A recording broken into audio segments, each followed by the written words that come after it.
9 people? That's just too many. What do you think this is, a baseball team? I've always had a dream since I was a child. A cute house like the ones in picture books, with a white dog in the yard. But reality isn't always so sweet. I finally managed to get my own house. But when I returned from work, it had transformed into something like a dormitory. I won't forgive them for this. My name is Mary, a 32-year-old office worker. I've been focused on my career, but since my late 20s, my friends started getting married one after another. There were months when wedding gifts really added up to my expenses.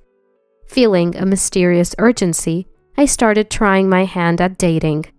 Mary, when are you going to give me grandkids? Every time I visited home, my dad, David, would say this, and it made me so uncomfortable that I gradually stopped visiting as much. My mom passed away when I was young, so I grew up with my dad, my brother, and my paternal grandparents. My brother married early and built a house near our childhood home. He has 2 daughters, my adorable nieces. I've got cute nieces at my brother's place. Isn't that enough for you? But you, Mary. We always ended up arguing about it. Then, after a while, my dad was involved in a traffic accident. By the time I got to the hospital, he was in a very bad state. My energetic father quietly passed away while my brother's family and I watched over him. Dad, I had someone I wanted you to meet. Actually, at that time I had a boyfriend, introduced to me by a friend. He had just proposed, and we'd decided to marry. He was a bit of a show-off, but a kind man. His name was Richard. Now with both my parents gone and my brother having his own family, it's gotten lonely, hasn't it? I muttered this, stroking my cat Lucy after returning home from the funeral. Mary, you're not alone. You're going to be a part of my family. Richard, sitting next to me, gently held my hand. He came to check on me, worried about how I was doing. Let's build a happy home together. I thought I could have an ordinary happiness. Little did I know back then what would happen. Welcome! It's a bit cramped though. I visited Richard's family home for a family meeting. Patricia, his mother, spoke plainly and was full of energy. I hesitated as I entered the room, thinking it would be just the in-laws, but it was crowded with in-laws, step-grandparents, Richard's brother Charles, and his wife Sarah, and their kids, Thomas and John. Nice to meet you. Wow, that's a lot of people.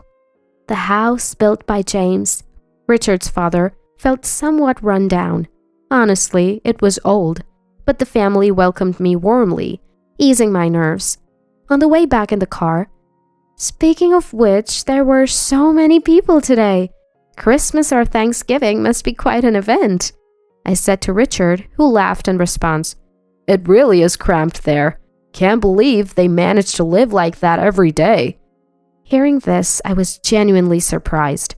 Richard's family home was never really spacious. I thought it was just a temporary gathering. 8 people in that house? Wow, that's something. Richard said it was originally just the 4 of them, his in-laws and step-grandparents. But then Charles, who couldn't hold down a job, moved in one day with Sarah and their kids without asking. Charles will probably move out once he finds a stable job, Richard said with a laugh. Back then I just thought Richard's family had its challenges, nothing more. After marriage, Richard and I, along with our cat Lucy, lived a peaceful life without kids yet. Richard was fairly helpful around the house, and Lucy was fond of us. As for his family, Charles and his family were still living in that house.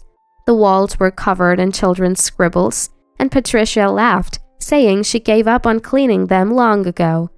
Sarah, Charles's wife, always looked tired.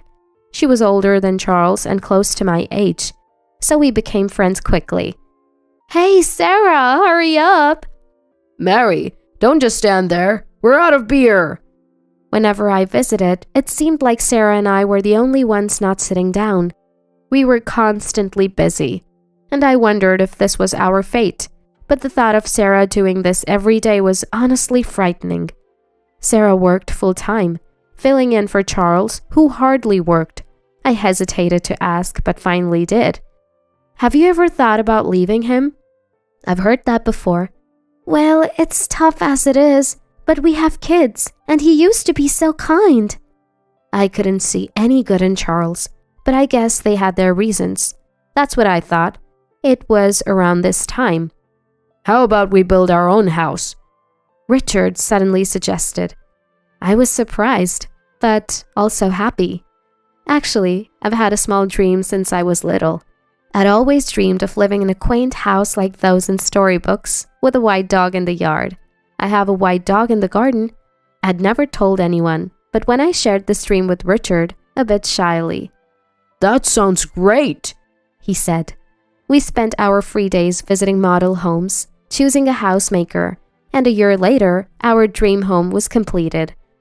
We've got to make sure we keep up with the mortgage, Richard said.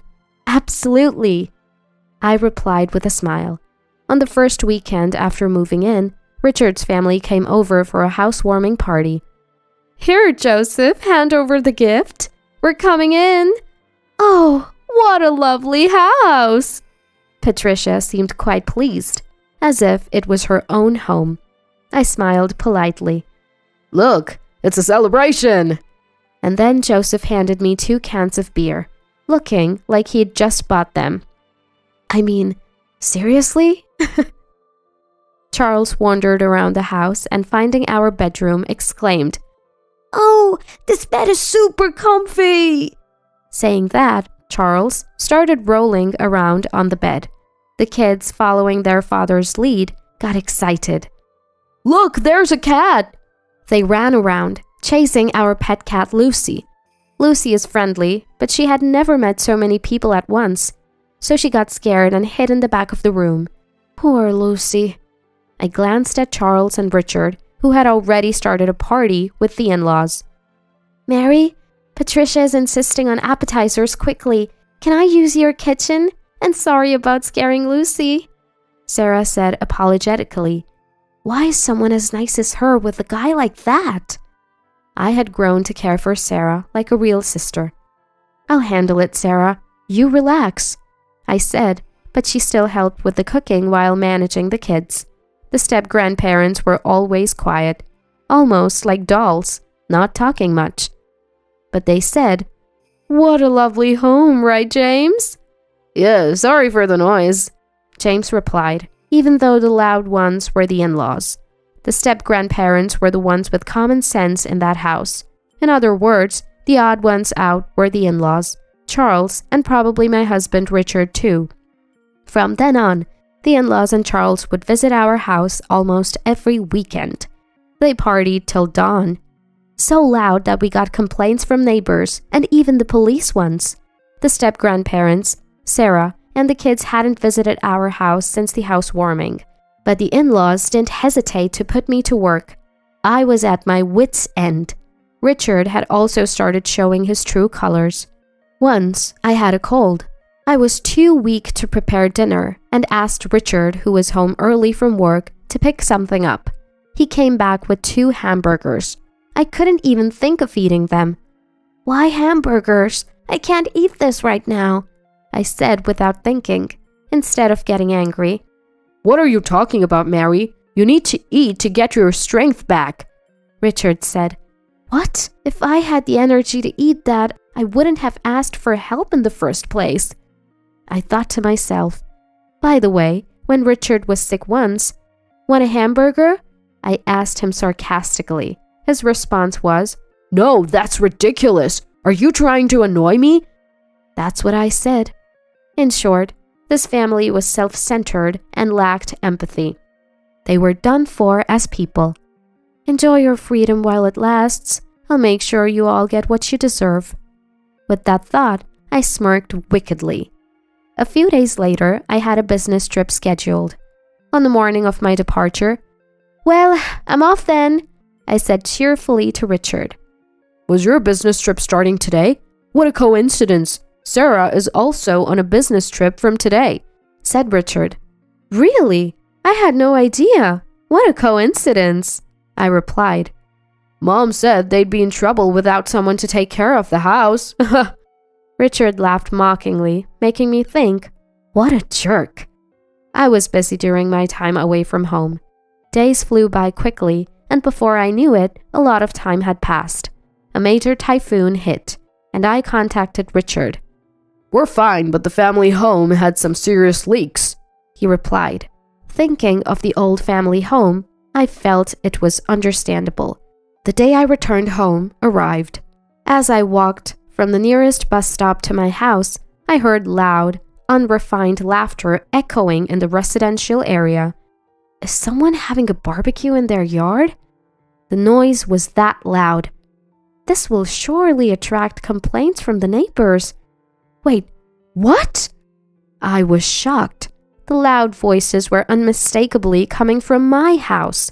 As I cautiously opened the door, I found many bags in the entrance, and the walls were covered in graffiti. Stunned, I was at a loss for words. "Hey, Mary, welcome back!" A drunken Richard greeted me. Frustrated by his insensitivity, I entered the living room to find equally drunk in-laws and Charles, with Sarah making appetizers for them in the kitchen. The step-grandparents were quiet as usual, and the kids were happily drawing on the living room walls. Then there was another young woman I didn't know. Overwhelmed by everything, I felt my mind about to snap. "What is all this?" I asked Richard calmly, trying not to get emotional. Didn't I tell you? The family home had leaks because of the typhoon." I heard that part, and then? Richard's story was this. The family home had a massive leak, and the in-laws, having nowhere else to go, temporarily moved into our house. Without Sarah, who was away, the in-laws, Charles and Richard, decided, "We thought, why not live here?" Richard said proudly. What? Even with this explanation, I was baffled. To my silence, "It's fine, we're family. We have extra rooms, no problem," the in-laws added, smiling. "It's all right, Mary. The walls got a bit dirty, but it's just kid stuff," Charles said nonchalantly. And who is that woman? I asked about the woman lounging on the sofa, fiddling with her phone. "Oh, that's Karen, a mutual friend of me and Sarah. Right, Sarah?" Charles asked her. "Yeah, that's right," she answered with a smile. "This girl, Karen, was kicked out by her parents, and Richard said it was okay for her to stay." "Thanks in advance," the not-so-bright-looking girl replied, leaving me utterly confused. In our not-so-spacious living room, there were 9 adults and 2 children. The room was a mess, the walls covered in scribbles, making it look nothing like a new house. The family was loud like a dormitory.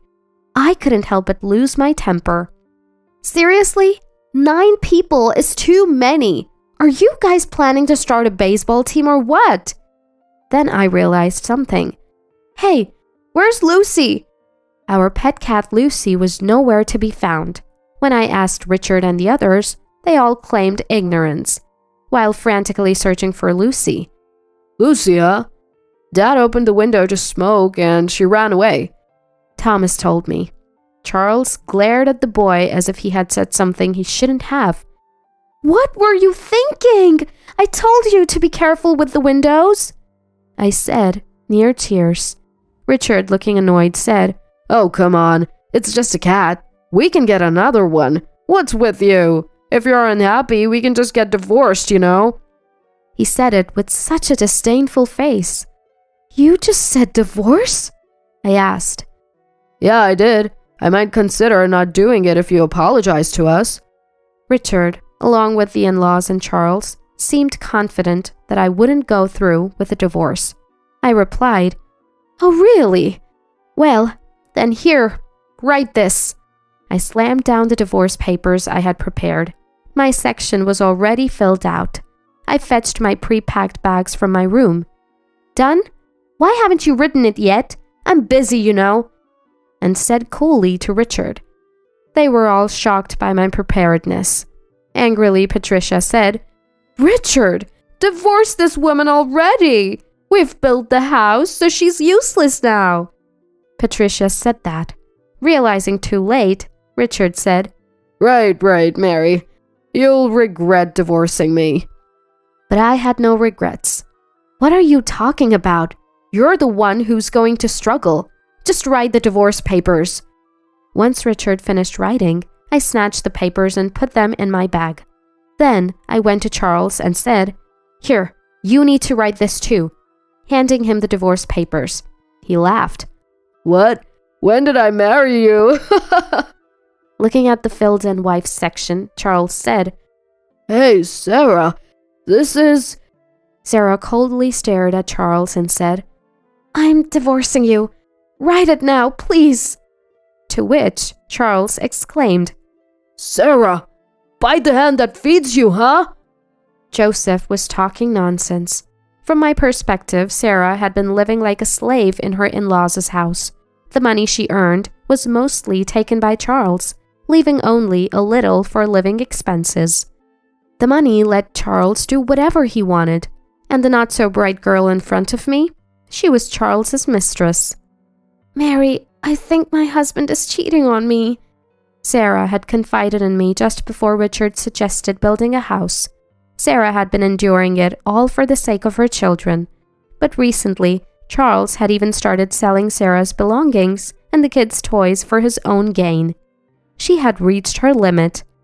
Then Sarah told me a story. After hearing Sarah's story, I was furious. From that day, Sarah and I started planning our divorces. Sarah gathered thorough evidence of the affair. Her recent business trip was a lie. We met halfway to look for a new place to live. Like me, Sarah's parents had passed away, and she had no relatives to turn to. However, a close friend offered her a job at their shop in another state. It was a good location, and our preparations went smoothly. All that was left was to present the divorce papers. I want to get some people out of that hellish house. Sarah had made up her mind and was incredibly strong. She had a strong core, but had been used by her in-laws like she was brainwashed. Thinking it would look suspicious to return together, Sarah went back first. She soon contacted me, informing me about the takeover of my house and Charles's brazen mistress moving in.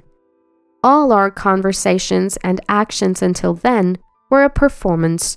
Knowing what was going on, I told Sarah, We're not living in that house anymore. Let the kids draw on the walls all they want. That's what I told him. Charles, thinking he could now openly live with his mistress, happily signed the divorce papers. Let's go, Sarah. James and everyone, it's time to leave. The step-grandparents stood up and followed Sarah and her children to the door. Living with people like you, I had given up on life, but Sarah opened my eyes. Do as you please now, James said, glaring at the family, and left with his great-grandchildren. The in-laws had been taking money from the step-grandparents as pensions. They were truly awful people. Well then, take care, we said as we left like a storm. You'll regret this. The family laughed as we left, but we ignored them. Months later, Richard contacted me. Oh, I forgot to block him. I could guess the content of the call, so I answered. Mary, come back! Richard sounded desperate. I barely contained my laughter. Come back? We're strangers now, I replied calmly. Let me talk. Mary, what do you mean? Why aren't you paying the mortgage? Patricia's voice came through, probably snatching the phone from Richard. What are you talking about? I have no idea. I played dumb, while Patricia sounded frustrated. Apparently, the house's mortgage had already fallen behind last month. When I pressed Richard, he claimed I hadn't been paying the mortgage. What an inconvenience. While I remained silent, Patricia kept talking like a machine gun.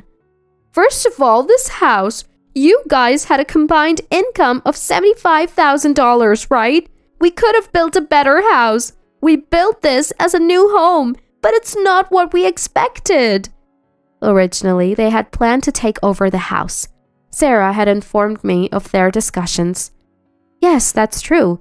But with Richard's $30,000 salary, the bank wouldn't lend us more.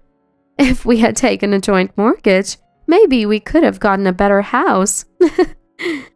Hearing this, "Richard, you lied!" I could hear Richard and Patricia arguing on the phone. I ignored them, ended the call, and finally blocked his number. Richard had a pretentious personality. Richard always wanted to impress others, especially outside his family. When he suggested building a house, I already had divorce in mind. I told him, "A friend's husband got a mortgage on his own. How cool is that?" I heard these stories like a spell. Richard, wanting to show off, opted for a solo mortgage. I had to hold back my laughter. He probably didn't tell his family because he was afraid of them knowing the truth. But I didn't care.